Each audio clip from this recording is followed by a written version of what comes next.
Hi guys, ఇంకా ఈరోజు అయితే మా మార్నింగ్ చాలా సింపుల్గా అండ్ బ్యూటిఫుల్గా అయితే స్టార్ట్ అయింది. జస్ట్ అలా వచ్చి డోర్ ఓపెన్ చేయగానే ఈ లీవ్స్ తీసుకుని అమ్ముకుంటూ వచ్చిన వాళ్ళైతే కనిపించారు. చాలా ఫ్రెష్ లీవ్స్, మార్నింగే చాలా మంచి ఫెస్టివ్ ఫీల్ అయితే వచ్చేసింది. యాక్చువల్గా రేపా ఈ రోజా పండుగ అనేది కూడా అర్థం కాలేదు. అంత హ్యాపీగా మార్నింగే వాళ్ళు ఫ్రెష్ లీవ్స్ తీసుకొని ఇలా ఇంటి ముందుకు వచ్చేసరికి చాలా హ్యాపీగా అనిపించింది చూడడానికి. తర్వాత అయితే నేను కిచెన్లోకి వెళ్ళిపోయాను. ఇంకా మన రెగ్యులర్ రొటీన్ ఉంటుంది కదా, కిచెన్లోకి వెళ్ళిపోయి ఒక సింపుల్ లిటిల్ మ్యాజిక్ ఈరోజైతే మా ఇంట్లో special raw banana fry. Raw banana మీ అందరికి తెలిసిందే కదా.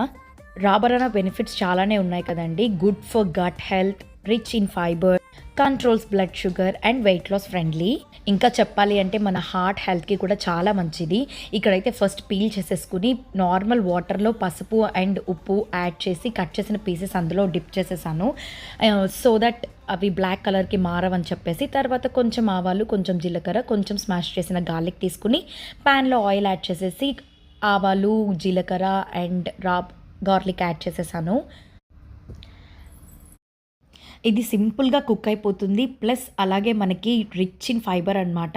చాలా తక్కువ టైంలో కుక్ అయ్యి మంచి బెనిఫిట్స్ ఉన్న ఒక వెజిటబుల్ అయితే రా బనానా అండి. డెఫినెట్గా అందరూ వీక్లీ వన్స్ తినేలాగా ప్లాన్ చేసుకోండి. తర్వాత దాంతోపాటు నేను చిల్లీ పౌడర్ కాకుండా జస్ట్ అలా రెడ్ చిల్లీస్ యాడ్ చేసేస్తానమాట. అది మీ విష్ అండి. రెడ్ చిల్లీస్ అయినా యాడ్ చేసుకోవచ్చు, లేదంటే లాస్ట్లో రెడ్ చిల్లీ పౌడర్ అన్నా యూజ్ చేసుకోవచ్చు, ఎవరి కంఫర్టబుల్ అది అనమాట.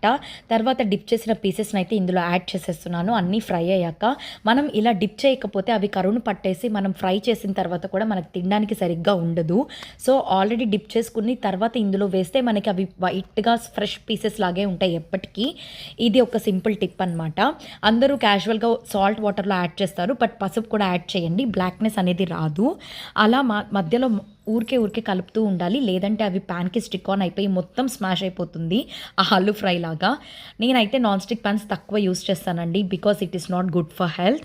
అలా కొంచెం సేపట్లోనే అది త్వరగా కుక్ అయిపోతుంది. కుక్ అయిన తర్వాత ఉప్పు, కారం, పసుపు మన కంఫర్ట్నెస్కి తగ్గట్టు, మన టేస్ట్కి తగ్గట్టు యాడ్ చేసుకొని స్టవ్ ఆఫ్ చేసేయడమే. చాలా simple and very good for health అనమాట. ఇంకా ఇది ఇలా ఫినిష్ అయ్యే లోపల మా పాప అయితే నిద్రపోతూ ఉంది. లేపేశాను వెళ్ళి, because it's already 9 AM in the morning. So అలా లేచేసి ఫ్రెష్ అయిపోయి అలా హోంవర్క్ పొంగల్ వర్క్ షీట్స్ ఉంటాయి కదా, సో అవి తీసుకుని అయితే కూర్చొని రెడీగా ఉంది. Okay guys, bye.